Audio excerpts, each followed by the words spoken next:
Tentang GERD ini sebenarnya menarik sekali teman-teman semua ya. Obesitas, GERD, dan Five Magic Rules. Sebelumnya izinkan saya memperkenalkan diri lebih lanjut gitu ya. Saya Martin Ayuning Tias, biasa dipanggil Dokter Martin atau Dokter Ayu. Kalau teman-teman lama taunya Martin gitu. Tapi banyak yang protes, banyak yang oke Dokter Ayu aja gitu ya. Jadi mau teman-teman mau menyebut saya atau memanggil saya siapa silahkan. Basicnya saya adalah dokter gizi klinik gitu ya. Saya dokter spesialis gizi klinik. Saya main Slim Coach dari tahun 2019 dan eh, saya juga certified atau qualified dokter untuk pemberian nutrisi terapi berdasarkan dengan nutrigenomik. Dan juga saya seorang certified hipnoterapis dan yang terakhir saya juga seorang trainer untuk konselor atau bahkan juga konselor menyusui dan MPASI. Dari sinilah saya mulai memahami eh, terkait dengan pekerjaan-pekerjaan saya inilah akhirnya saya memahami apa yang ada dalam Mind Slim. Apa yang bisa kita lakukan untuk kembali ke settingan awal kita gitu ya. Settingan awal kita kan sebenarnya kita itu normal. Nah, setelah melalui beberapa proses ini akhirnya saya mantap memahami. Nah, hari ini saya diminta master untuk menyampaikan tentang GERD.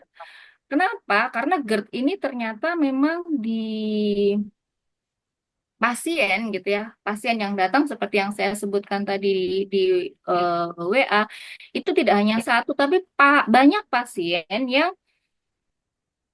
selalu di awal dia selalu mengatakan, dok, saya mau melangsing, catatannya saya punya GERD, catatannya saya punya asam lambung yang meningkat. Dan bahkan ada juga yang saking bingungnya gitu, jadi dia merasa bahwa dia kena GERD itu menjadi sesuatu hal yang aneh. Dia dipandang aneh oleh lingkungannya karena badannya besar, gemuk gitu ya. Tetapi dia memiliki sakit mah yang dalam konotasi orang awam ketika dikatakan sakit mah itu identik dengan tidak mau makan. Akhirnya dia dikatakan kamu tuh kok aneh gitu. Jadi dia merasa menjadi makhluk yang aneh. Nah, sebenarnya apa itu GERD? Inilah yang ingin kita kupas gitu ya. Nah, GERD sendiri merupakan singkatan sebetulnya dari gastroesophageal reflux disease, penyakit reflux. Reflux itu kembali gitu ya, kembali di daerah gaster dan gaster itu lambung, esofageal itu adalah kerongkongan. Kita bisa melihat dari dua gambar ini. Gambar yang sebelah kiri itu kaitannya dengan lambung yang normal itu sebenarnya seperti ini. Jadi ada esofagus atau kerongkongan, terus kemudian ada sphincter. Sphincter itu ibarat pintu. Terus ada lambung. Stomach itu adalah lambung dan setelahnya itu nanti ada usus 12 jari. Nah, normalnya makanan atau zat atau apapun yang ada di lambung seharusnya dia tidak kembali ke kerongkongan karena di situ ada pintu. Itu normalnya. Tapi pada GERD, pintu ini bisa terbuka dan apa yang ada di dalam isi lambung ini bisa naik ke kerongkongan. Nah, itulah yang disebut sebagai GERD, gastroesophageal reflux disease. Jadi, eh, teman-teman bisa bayangkan pada kondisi GERD ya, GERD itu ya kondisi di mana apa isinya dari lambung itu naik ke arah kerongkongan bahkan bisa sampai ke mulut. Dan beberapa zat tersebut bisa masuk ke dalam paru-paru.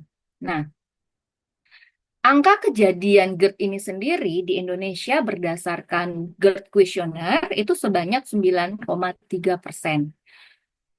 53% artinya lebih dari setengah orang yang diendoskopi, yang dilakukan pemeriksaan endoskopi karena dispepsia atau penyakit MAH-nya. Jadi orang-orang di Indonesia yang memiliki penyakit MAH yang dilakukan pemeriksaan endoskopi, ternyata lebih dari 50%-nya, lebih dari separuhnya itu adalah GERD.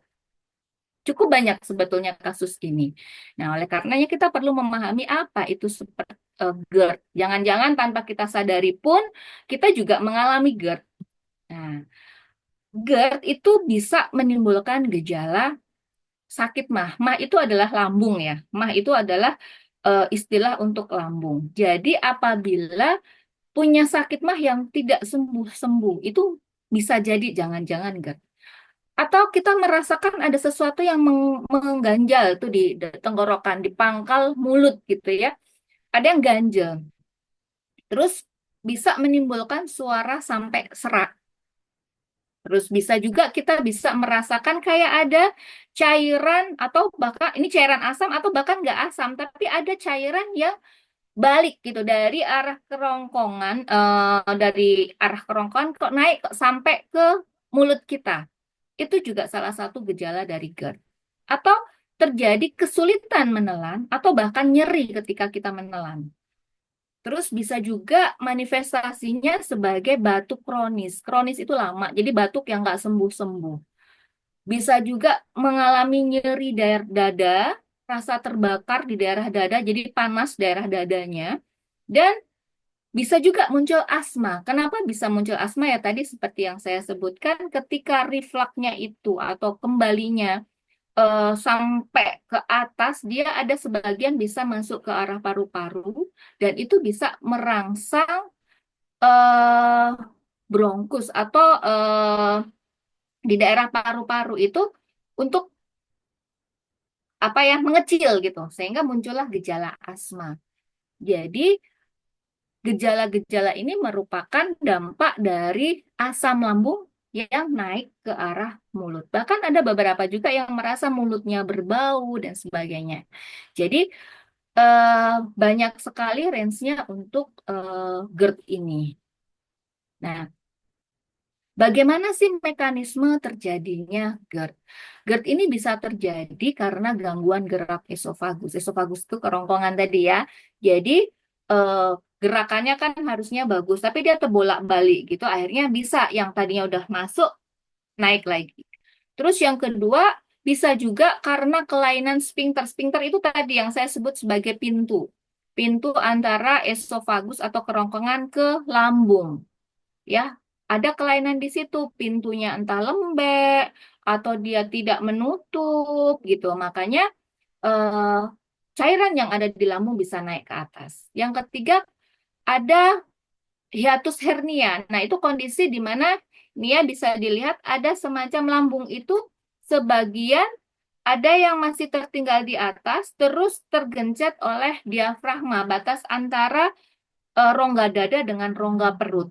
Nah, di situ ada semacam kantong jadinya. Jadi kadangkala di sini terjadi kantong dari asam lambung. Nah, itu bisa mengakibatkan iritasi pada sphincter, membuat asam lambung mudah untuk naik ke atas. Terus ini apa yang merah ini adalah ini nih yang bisa kita ubah atau yang kita bisa perbaiki untuk mengurangi terjadinya GERD nanti.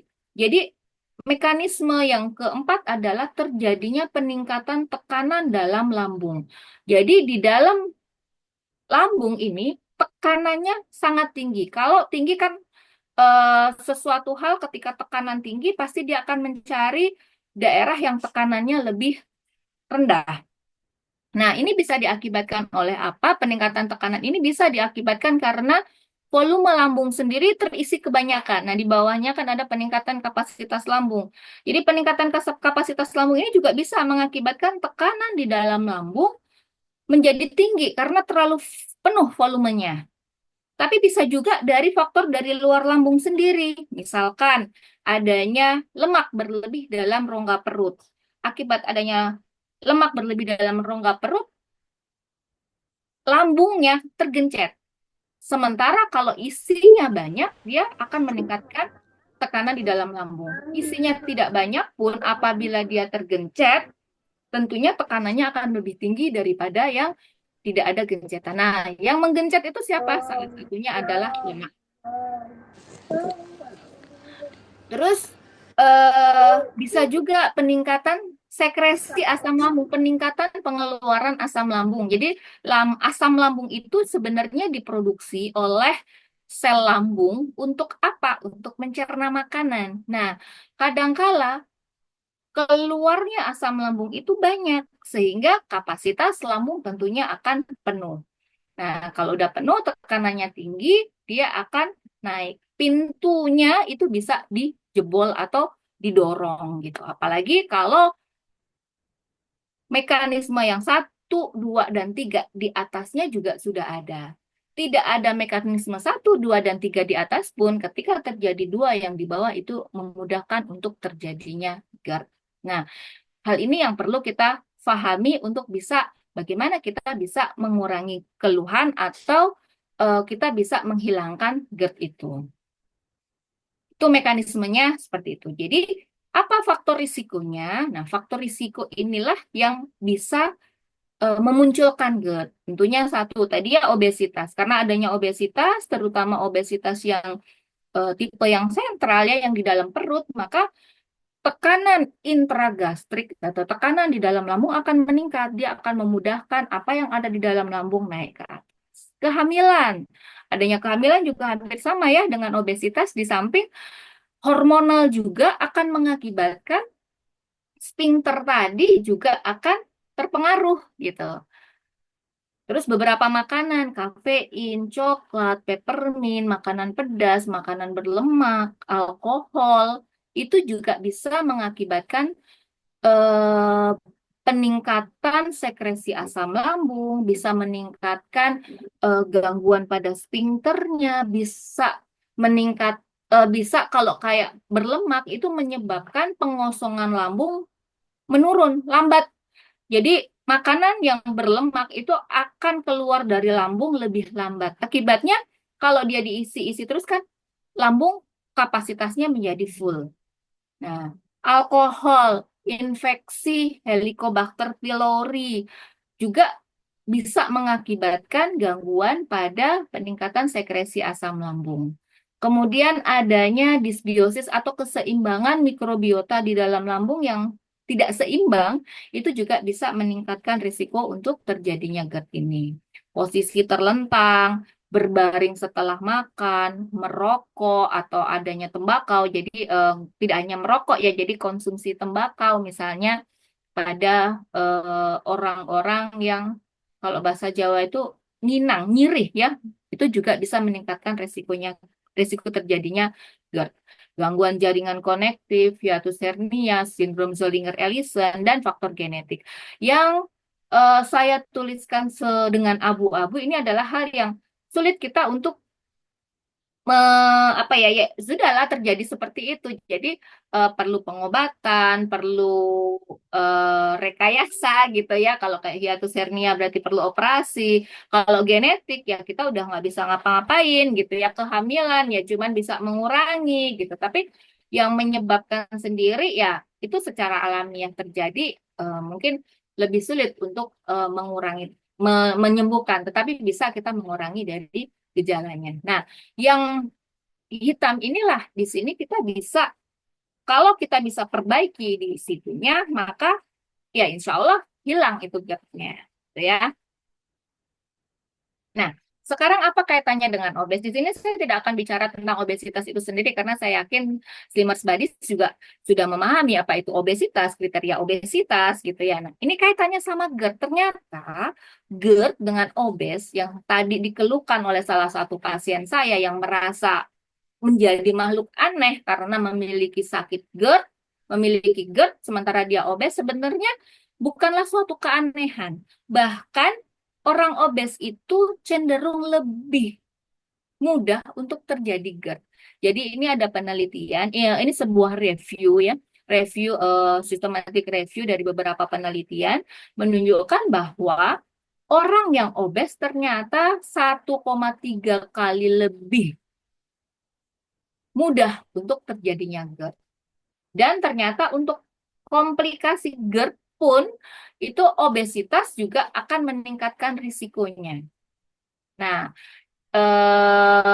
jadi orang yang obesitas memang akan beresiko lebih mudah terjadinya GERD. Jadi kalau tadi dikaitkan saya punya sakit mah, saya obes, terus kemudian saya mau menurunkan berat badan, tapi saya takut mahnya kambuh atau GERD-nya kambuh. Ini adalah sesuatu hal yang enggak kok, enggak aneh, enggak susah kok, karena pengobatannya adalah sama terkait dengan lifestyle-nya. Jadi untuk perbaikan lifestyle, baik orang GERD ataupun orang obesitas, tata laksananya itu sama gitu. Jadi dengan kita tata laksana untuk obesitasnya dengan baik, dengan benar, maka GERD-nya pun juga akan hilang. Nah, untuk tata laksananya seperti apa? Dari American College of Gastroenterology yang ini juga kurang lebih hampir sama dengan konsensus nasionalnya kita. Yang pertama ternyata turunkan berat badan. Nah, kan? Jadi gimana dong gitu kan? Ya, karena memang dengan turunkan berat badan, GERD juga akan baik. Jadi, kita tidak perlu khawatir dengan munculnya GERD pada waktu proses untuk turun berat badan, selama kita tahu bagaimana atau bagaimana bisa terjadinya GERD, gitu kan? Maka, kita bisa tata laksana itu. Nah, terus kemudian, hindari makan dalam 2 sampai 3 jam sebelum tidur. Ini juga bisa. Sebenarnya kalau kita makan dengan benar, tentu saja setelah makan kita tidak akan tidur. Bagaimana nanti kita akan lihat. Terus menghindari tembakau, menghindari makanan pencetus tadi ya. Kemudian tidur dengan kepala lebih tinggi saat GERD itu ada. Jadi kalau misalnya lagi muncul keluhan GERD-nya, posisi tidurnya adalah kepala lebih tinggi sehingga harapannya asam lambung tidak akan naik ke atas. Rekomendasi dari ACG itu rekomendasi ke-6 sampai ke-16 itu terkait dengan pengobatan. Jadi saya tidak tuliskan di sini.